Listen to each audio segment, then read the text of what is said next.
첫 강의가 소아진정 가이드라인의 한국형 지침의 소개입니다.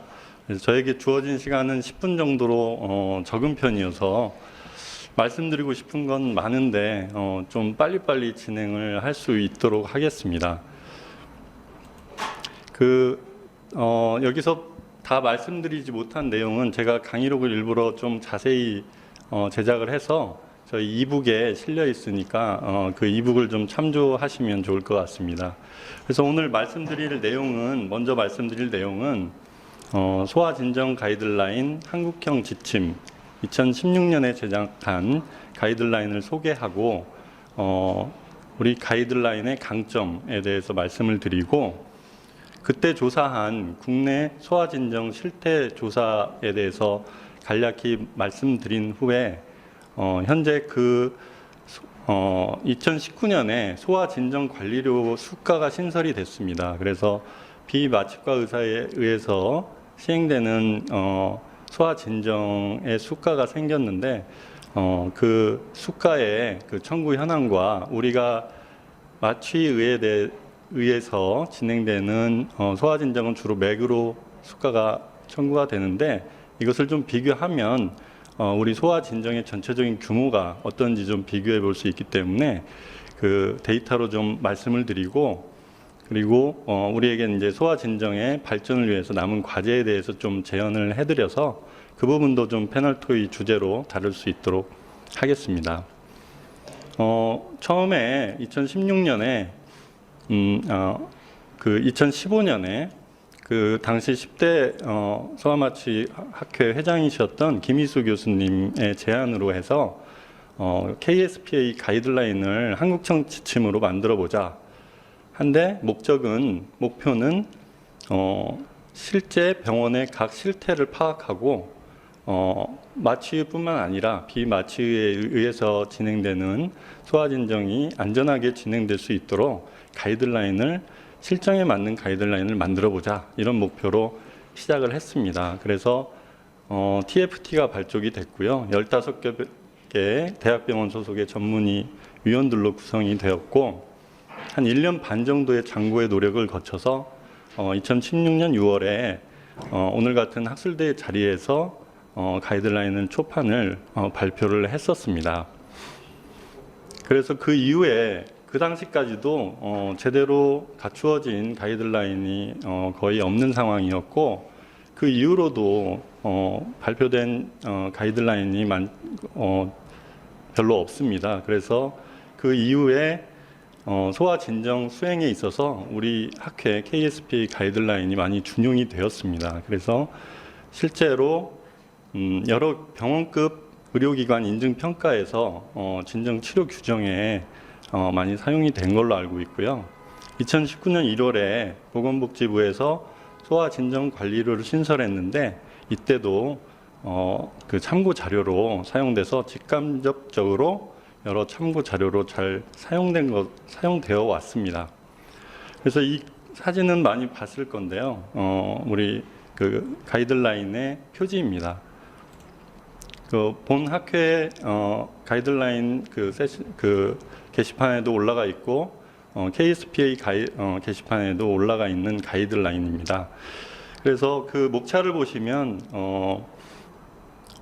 이 가이드라인의 목적과 그다음에 정의, 주로 이제 어떤 사람이 소아 진정을 수행해야 되나, 진정 진료권자, 진정 수행자, 이런 어떤 자격과 역량을 강조하는 의미로 정의를 강조를 하였고, 그리고 어디서 적용되고 적용 절차가 어떤가, 그리고 갖춰야 할 장비는 무엇이 있나, 그리고 실제 수행할 때 절차가 진정 전 평가라든지 진정 계획을 수립해야 되고, 진정 동의서를 취득하고, 그다음에 약물 계획을 세워서 약물을 투여하고 진정 중에 감시를 수행하면서 이 모든 기록을 해야 된다. 그리고 진정 후에도 회복 퇴원의 기준을 삼아서 안전하게 퇴원을 해야 되고, 위험성과 합병증이 생겼을 때 어떻게 대처해야 되는지 좀 강조하는 식으로 쭉 가이드라인을 단계 절차에 따라서 만들었습니다. 그리고 여기서 실제로 제반 서류, 실제 사용할 수 있는 서류들과 참조가 되는 문서들을 별첨과 참조로 넣어서 실제로 많은 도움이 될 수 있도록 제작을 하였습니다. 이 KSPA 가이드라인의 강점을 요약해 보면 첫 번째로 먼저 국내 병원의 실태에 대해서 설문조사 기반으로 실태를 파악을 했습니다. 그래서 그것을 분석해서 어떤 수준으로 어떻게 제시를 해야 될지 고민을 해서 의료 현실을 반영하였고, 그리고 어떤 깊은 진정의 위험성이라든지 감시자의 추가를 권고한다든지 또는 마취통증의학과 의사의 역할을 강조하고 어떤 합병증이 생길 때 즉각적으로 처치할 수 있는 인력과 장비 등등을 강조함으로써 환아의 안정성을 강조하고 그것을 환아 안정성 증대에 노력한 점이 또 강점이라고 할 수 있겠습니다. 그리고 소아 진정의 실제 수행에서 필요한 절차 및 제반 문서 등을 제공한 것도 강점이라고 할 수 있겠고요. 그래서 이제 소아 진정의 3대 요소라고 요약을 해보면, 이건 제가 명명해 본 건데, 첫 번째로 가장 중요한 것이 자격 역량을 갖춘 인력이 소아 진정을 수행해야 된다는 것입니다. 그래서 어떤 교육이나 훈련이 강조가 되겠고요. 그다음에 두 번째로는 적절한 감시 장비, 그리고 합병증이 발생했을 때 처치할 수 있는 시설과 장비가 완벽히 구비가 되어야겠죠. 그다음에 세 번째로 중요한 게 기록과 절차 수행상에서 필요한 동의서나 환자 평가, 감시 기록 이런 것들이 필수적으로 구비가 되어야 된다는 것입니다. 실제 가이드라인 내용을 보시면 가장 중요한 자격과 역량이 있는 인력이 소아진정을 수행해야 된다. 이것을 강조하기 위해서 진정진료권자를 실제 오더를 내리고 소아 진정을 수행하는 의사로 명명을 했고, 진정 교육과 어떤 CPR 교육이라든지 기도 관리 교육 이런 것들을 이수해야 된다. 그리고 이제 깊은 진정 수행은 특히 이런 약물과 어떤 기도 관리 소생술에 능숙한 의사가 할 것을 권고한다. 이렇게 해서 좀 강조를 했고, 진정 수행자는 이런 진정 진료권자를 포함해서 투약하거나 감시하고 기록하는 업무를 또 하는 의료진까지 포함해서 이 모든 간호사가 들어갈 수 있겠죠. 이런 사람들이 이제 진정 수행자다. 근데 마찬가지로 교육을 이수해야 되고 자격을 갖춰야 되고, 진정 깊이가 깊어지면 시술자와 감시자는 분리돼야 된다. 이제 현재 프로포폴 진정 가이드라인에도 명시가 된 내용, 이런 것들을 이제 넣어서 굉장히 진정의 위험성과 자격을 강조한 게 특징이 되겠습니다. 실제로 진정 계획을 수립하고 준비하는 과정에서도 똑같이 여러 번 이제 강조함으로써 깊은 진정이 있을 때는 감시 인력의 추가를 강력히 권고한다. 이런 문구를 통해서 계속적으로 강조를 했고요. 실제 약물 사용법에 대해서도 좀 자세하게 넣었고, 진정 중 감시 항목으로도 혈압, 심박동수, 호흡수, 깊은 진정은 ETCO2를 추천, 그리고 산소 포화도, 진정 점수, 통증 점수 등 감시 항목도 규정을 하고, 회복실, 퇴실 기준도 제시함으로써 안전한 소아진정 수행에 방점을 두었습니다. 그래서 그때 2014년, 15년에 걸쳐서 조사한 설문을 통한 우리 국내 대학병원의 소아진정 실태에 대해서 간략하게 말씀드리면, 당시 소아진정 가이드라인이 따로 없는 병원들이 더 절반을 넘었었고요. 그리고 비마취과 의사에 의해서 수행되는 경우에 진정 수행자의 구성을 봤더니 전문의는 매우 적었고요. 주치의, 인턴, 간호사 이렇게 이제 주로 구성이 돼 있었는데, 대개 이제 투약만 의사는 하고, 주치의는 투약 정도만 하고, 특히 이제 IV 제제가 아닌 경우에 그러고서 이제 주로 감시 기록하는 거는 인턴이나 간호사들이 많이 담당하고 있는 상황이었습니다. 그리고 이제 실제 진정 수행 장소는 비마취과 의사에 의해서 시행되는 장소는 뭐 각 검사장, 시술장, 병동 외래 굉장히 다양했고요. 1차적으로는 포크랄 시럽, 클로라하이드레이트 시럽을 많이 사용했고, 2차적으로 이제 안 될 경우에 실패했을 경우에 미다졸람, 3차적으로는 이제 케타민 등등을 사용하고 이제 마취통증의학과에 도움을 받는 식으로 진행이 되고 있었고, 반면에 이제 마취통증의학과 의사에 의해서 수행된 장소는 깊은 진정이나 이제 시술 시간이 오래 걸리고 검사 시간이 오래 걸리는 CT, MRI나 심혈관 조영실, 내시경실 이런 데서 진행이 되고 있었고, 전체적으로는 좀 제한된 더 적은 상태였습니다. 이러던 중에 앞에서 말씀드린 대로 2019년 1월에 이제 소아진정관리료가 행위수가가 이제 신설이 됐는데, 적용 대상은 만 6세 미만의 소아이고, 여기서 보면 아까 제가 말한 이제 3대 요소를 강조해서 비슷하게 만들었는데, 인력 부분에서는 이제 시술자 이외에 이런 교육을 이수한 별도의 의료인이 시행해야 된다. 그다음에 두 번째는 진정을 시행하는 장소에 응급처치를 할 수 있는 장비를 비치해야 된다.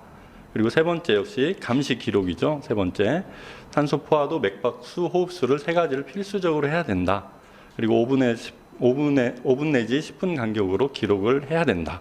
이렇게 이 요건을 다 충족해야 수가를 청구할 수 있는 그런 기준을 만들어서 이제 진행이 되어 오고 있습니다. 그래서 실제로 우리가 이제 비마취과 의사에 의해서 시행되는 소아진정이 더 많을 거라고 생각은 하고 있었지만, 이 수가가 진행됨으로써 얼마나 수행되고 있는지 좀 가늠할 수 있게 됐는데요. 이거는 이제 보건의료 빅데이터 개방 시스템이라는 그 사이트가 있습니다. 거기서 이제 다 보시고 다운받을 수도 있는 자료들입니다. 여기서 보시면 이 소아진정 관리료 수가가 병원 규모에 따라서 상급 종합병원, 종합병원, 병원 의원 이렇게 네 가지 수가로 돼 있어서 차등화돼 있는데, 제가 검색을 2019년 1년 동안 해보니까 병원 의원에서는 거의 청구를 안 했습니다. 그리고 주로 상급 종합병원에서 보시면 36,000여 명 정도 청구가 됐고, 여기 보시면 입원이 조금 많은 형태고, 청구 건을 보면 이제 19세 미만에서 47,600여 건 청구가 된 걸로 알 수 있고요. 여기는 남아가 여아보다 좀 많은 특징이 있고요. 종합병원에서 청구된 걸 보면 좀 적죠. 그거보다는 15,000여 명. 그리고 청구건을 보면 한 18,000여 건. 그래서 이거를 전부 더하면 한 65,000건 정도 됩니다. 그래서 이제 청구 안 된 건도 있겠지만 대략적으로 6, 7만 건 정도 1년에 우리나라에서 진행되고 있구나. 그걸 좀 가늠할 수 있습니다. 그래서 이거를 좀 규모를 알고 계시면 여러 가지로 도움이 될 것 같고, 이에 반해서 이제 맥 수가로 청구된 이 맥은 물론 이제 수술을 진행할 때 맥이 더 많겠죠. 근데 이렇게 2015년에 맥 수가가 신설된 이후로 이렇게 증가하는 양상을 보이고요. 이것은 이제 보면은